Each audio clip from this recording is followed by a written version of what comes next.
Bonjour et bienvenue dans votre revue de presse du jour sur adionews.info.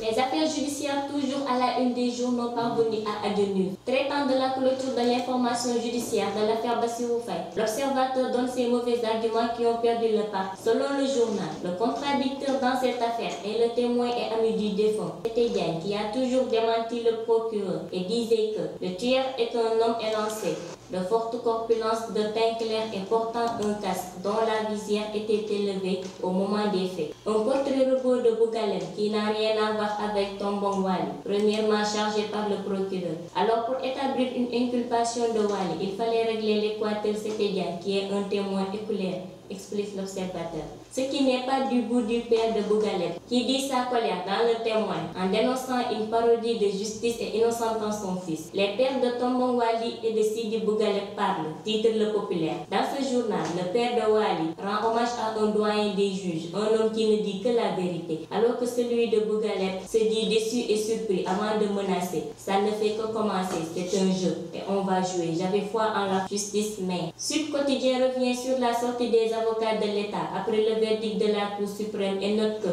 la page Karim est tournée. Affaire Karim Wade, l'État va entamer les procédures pour rentrer dans ses droits, note Le Soleil. Dans le populaire, les avocats de l'État annoncent des procédures pour d'autres dignitaires du Parti démocratique sénégalais. À sa une, l'AS revient sur le meurtre de Chérif Ndaw et informe que le doyen des juges envoie 7 sapeurs-pompiers aux assises, ce qui fait dire à Libération que 7 pompiers sont brûlés. Parlant de politique, la tribune indique que l'opposition prépare sa révolution et au lacrymogène, ripostant par des pierres. L'opposition prépare la riposte, titre Walfadjri, soulignant que ce n'était pas la grande mobilisation hier au meeting du PDS à la place de l'Obélisque. Toutes choses qui font dire au journal Enquête que le PDS est en baisse de régime. Les libéraux et alliés peinent à mobiliser les karimistes en rang. Fada, Aïda Mbouy et Mamadou Lamine Keïta brillent par leur applique le journal. C'était tout pour votre revue de presse du jour. Merci et à bientôt.